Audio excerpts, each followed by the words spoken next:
Everyone says to be more strategic. Managers say it in performance reviews. Career coaches say it in advice threads. Senior leaders say it constantly: be more strategic.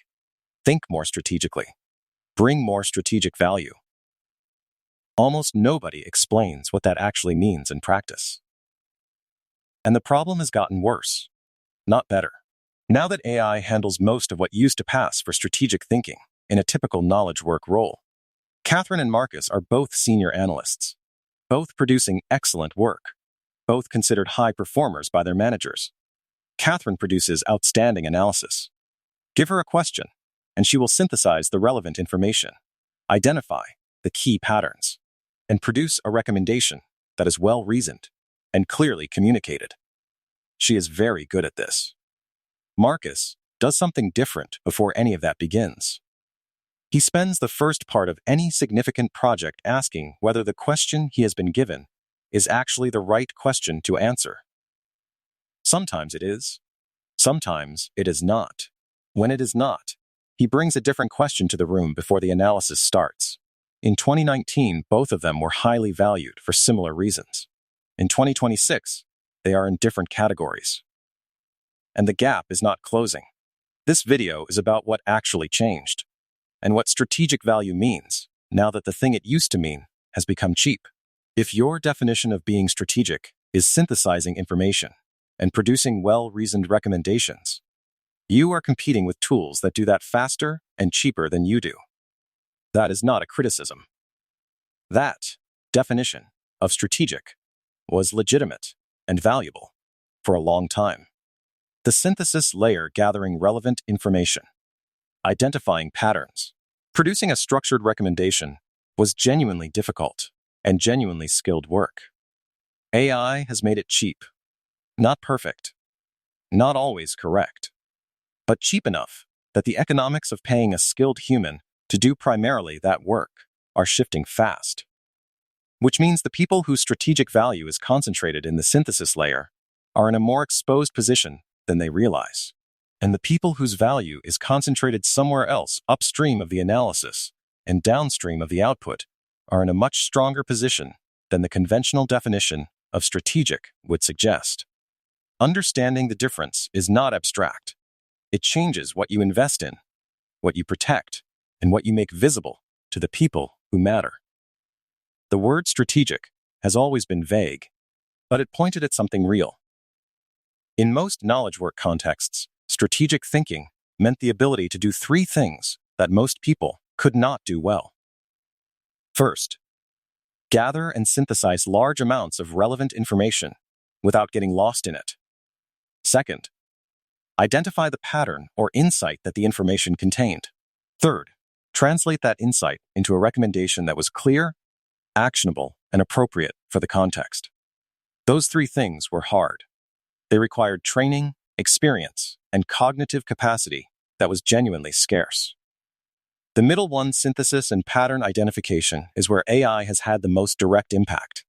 Not perfect synthesis, not always the right pattern, but good enough, fast enough, and cheap enough that the scarcity value of human synthesis has been significantly reduced.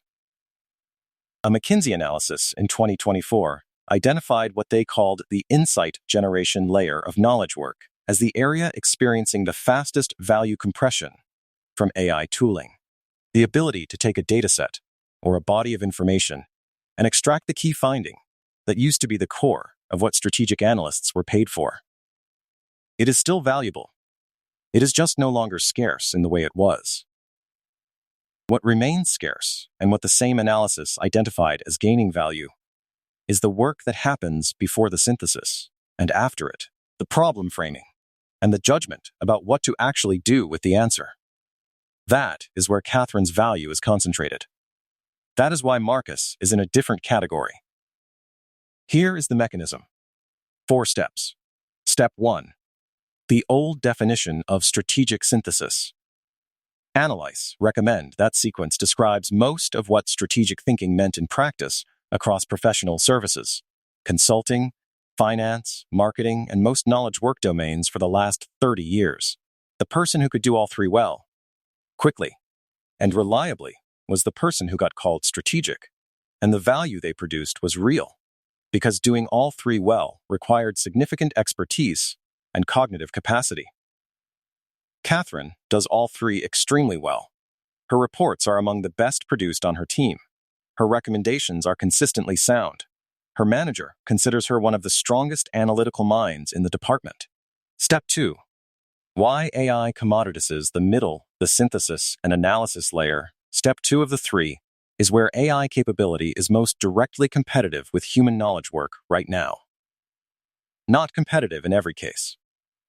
Not competitive in novel situations or in domains requiring deep contextual knowledge the model does not have, but competitive enough, frequently enough, that the differential between a skilled human analyst and a well-prompted AI tool on a standard synthesis task has narrowed significantly. The practical effect. The work that used to take Katherine 4 hours now takes 30 minutes with AI assistance, which sounds like a productivity gain. And it is. But it also means that the 4 hours of value she used to provide has compressed to 30 minutes. The time freed up is real. The question is what it gets redirected toward. If it gets redirected toward producing more synthesis faster, more reports, more analyses, more recommendations, the value creation does not compound. It scales horizontally. More of the same thing that is becoming cheaper. If it gets redirected toward the parts of the work that AI cannot do, the problem framing and the downstream judgment, it compounds vertically. Toward work that is becoming more scarce, not less. Step 3. The new definition, strategic value, now means something more specific than it used to. Upstream, the ability to frame the right question before the analysis begins. Most projects in knowledge work contexts start with a question that someone has already decided needs answering. The question gets handed to the analyst. The analyst answers it. The answer goes back to the decision maker. The problem is that the question handed to the analyst is often not the most useful question. It is the question that was most visible, most natural to articulate, or most comfortable to ask. Not necessarily the question whose answer would actually change what the organization does. Framing the right question, identifying what the situation actually requires to be understood before the analysis begins, is work that AI cannot do. Not because it lacks analytical capability. Because the right question is embedded in a specific organizational context, political reality, and set of unstated constraints that require human judgment to navigate. The person who consistently arrives with a better question than the one they were given is producing value that the synthesis layer cannot produce. Downstream, the ability to judge what to actually do with the answer. A well-structured recommendation is not the same as knowing whether and how to act on it. The recommendation comes out of the analysis, the judgment about whether this is the right moment to act, who needs to be in the room when the recommendation lands, what resistance it will face, and how to navigate that is downstream of the analysis and requires contextual knowledge that no model has. Marcus does both. Before the analysis, he asks whether the question is right. After it, he thinks carefully about what acting on the answer actually requires. The analysis in the middle, which he does well and uses AI to do faster, is the least differentiated part of what he produces. Step 4. What this looks like in practice: 3 specific behaviors that signal genuine strategic value in the current environment. The first is question reframing. Before any significant project, explicitly asking, is the question I have been given the question whose answer would actually be most useful? Not always reframing it, but always asking. And when the answer is no, bringing the alternative to the room before the analysis begins. The second is constraint mapping. Understanding what the answer needs to navigate to be actionable: the organizational dynamics, the political realities, the unstated preferences of the people who will receive the recommendation. The analysis that ignores these constraints produces technically correct outputs that go nowhere. The third is judgment about timing and framing. Knowing that the right answer at the wrong moment, delivered to the wrong person in the wrong way, produces a worse outcome than a slightly less optimal answer delivered well. That judgment is not in the analysis. It is in the person. Katherine is excellent at the analysis. She is less practiced at the work on either side of it, because for most of her career, the analysis was what was valued. Marcus has been practicing the upstream and downstream work. Not because he is less capable of analysis, he is highly capable. Because he understood earlier that the analysis was becoming the less differentiated part of what he could offer. Same team, same project, two approaches. The brief arrives. Analyze the competitive landscape in a specific market segment and recommend a positioning strategy. Katherine opens the brief and begins. She has a strong methodology. She knows exactly how to structure the competitive analysis. With AI assistance, she has a comprehensive first draft in 2 hours. The recommendation is well-reasoned and clearly structured. She sends it by end of day. Marcus reads the brief and sits with it for 20 minutes before opening any tool. He asks, is competitive positioning actually the decision that needs to be made right now? Or is there a prior question about whether this segment is the right one to compete in at all? He brings that question to his manager before the analysis begins. The conversation changes the project. Not dramatically, but the analysis that results is answering a more useful question than the one originally asked. The recommendation lands differently because it addresses what the leadership team was actually uncertain about, not just what the brief said. Same tools. Same analytical capability. Katherine produced an excellent answer to the question she was given. Marcus produced a more useful answer to a better question. That difference is not visible in the output quality. It is visible in what the organization does with the output. If this is landing for you, if you recognize either of these people in how you approach your own work, subscribe and follow along.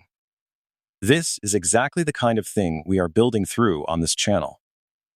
One practice, your next significant project.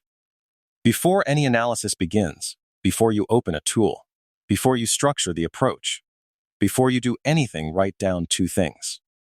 First, the question you have been asked to answer. Second, a question that might be more important. Not always a different question. Sometimes, the question you have been given is exactly right, but the practice of asking whether it is forces the upstream, thinking that is the most undervalued part of knowledge work right now. Then bring both to the room. Not as a challenge to the person who gave you the brief. As a contribution. Here is the question I was given. Here is an alternative question I think might be more useful. Which would you like me to answer? 2 outcomes are possible. First, your manager says the original question is right, and you proceed.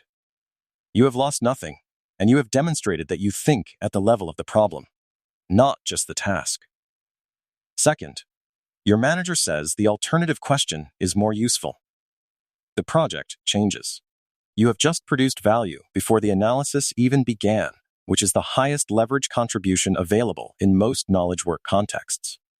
Marcus does this on every significant project, not because he is smarter than Katherine, because he has a habit that surfaces value the synthesis layer cannot produce.